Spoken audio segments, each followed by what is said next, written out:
For today's video, I'm going to share a story with you.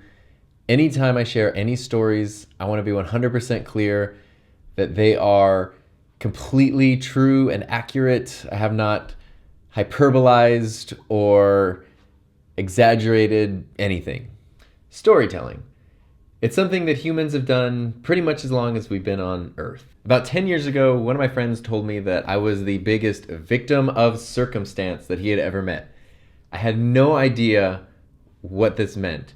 And basically, he just told me that anytime I told him a story about something that happened, it was like hilariously sad, which just happens to also be like my favorite kind of story. I figured why not try and share them here, because there are hundreds of them, and if I don't share them, they'll just disappear, and they're too perfect to just have disappear. I don't have a title for today's story, but it's one of my favorites to tell, and it's about the time that an ex-girlfriend tried to teach me how to dance, and I ended up in the hospital within minutes. To start off with, I can't dance. I just don't have the coordination or the rhythm. I accidentally punched a girl in the nose during my high school prom. It's just bad every time. About 6 years ago, I started dating someone who was like a technically trained and proficient, legitimate like dancer. Like from childhood up, had been trained to dance. One Saturday night, she decided it would be a fun idea to try to teach me how to dance. I told her, no, I don't know how to dance. I'll get hurt or I'll accidentally hurt you. And she laughed and said, that would be impossible. You're crazy. It will be fine. We'd only been dating for a few weeks at this point, but she knew that I liked really upbeat,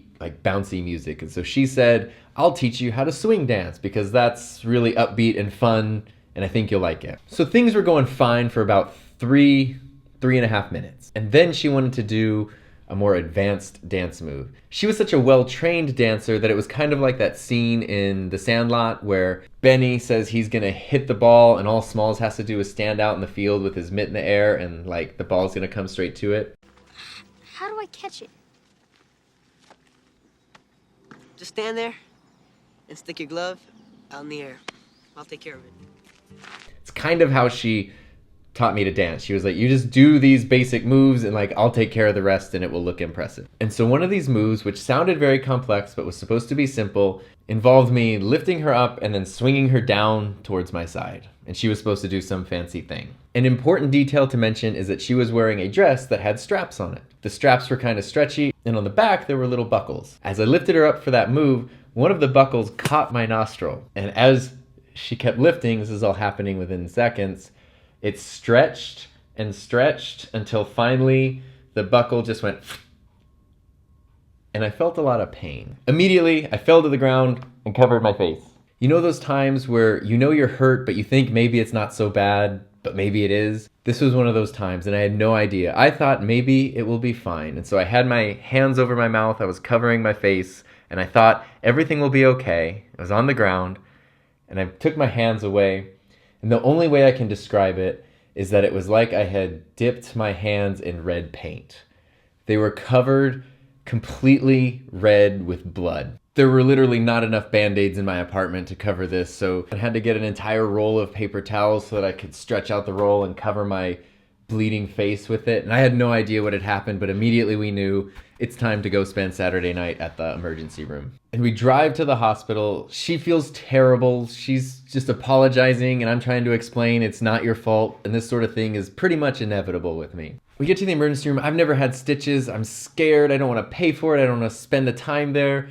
And so I pull down the mirror in her car, and I take the big roll of paper towels away from my face to see if it's okay, and I see that my entire nostril has just been like flayed open entirely, like just a little like flap where you can just, the whole thing is just open. And as soon as I saw that, it's like, we have to go in right now. And you know what's bad when you go in the emergency room and you don't have to wait? I've been brought to the emergency room in an ambulance before and I had to wait. This was one of those times where we walked in on a crowded Saturday night and they were like, straight in, you need to be seen right away. As bad as she felt and as scared and hurt as I was, we both recognized that it was also pretty hilarious because the elapsed time from her saying, let me teach you how to dance, to me lying on the floor covered in blood was probably 5.5 minutes. which is pretty impressive. So the doctor comes in to see what's happened. We explain everything, and we're kind of laughing at the same time, and the doctor looks at it and says, "Oh, yeah, you're gonna need some stitches." And I told her that I was really scared. I'd never had stitches. I was nervous about them having stitches on my face. And the doctor said, "There's also the option to just use glue." And I said, "Explain this option." And she said, "Well, it's basically like medical super glue. We glue the wound shut. It heals faster, it's painless, and you don't have to come back to get stitches removed." And so I said, "Yes, let's do that painless, easy option for sure." Also, why is that plan B? Why is that not your go-to thing? The painless, easy to heal, no need to have stitches removed option. That should be the first option. That's the ideal option. So she put some horribly painful, stinging medicine all over my nose, glued it all up, and sent me on my way. And pretty much everything was fine after that. There's an old saying that says the purpose of life isn't to arrive at the finish line in a perfect, well-preserved body. The purpose of life is to live and experience things, and all of your scars are related to stories. The thing about the super glue option is that you just kind of go, and that's it, and just hope for the best. Time or attention put into making sure everything was put back exactly where it belonged, which meant that now my nose, although healed up fine, is a bit crooked. And I'm a little self-conscious of it because I had a weird looking nose to begin with. But if I've learned anything from this crazy story other than always ask if there's another option if you need stitches, it's that having a scarred, crooked nose is 100% worth being able to tell this story. Because it so perfectly represents me, which is there was just someone trying to do something nice and sweet and fun, and it ended in the hospital covered in blood. So I don't know what the lesson is there, but it is really funny now, and that's the lesson, is that it's funny.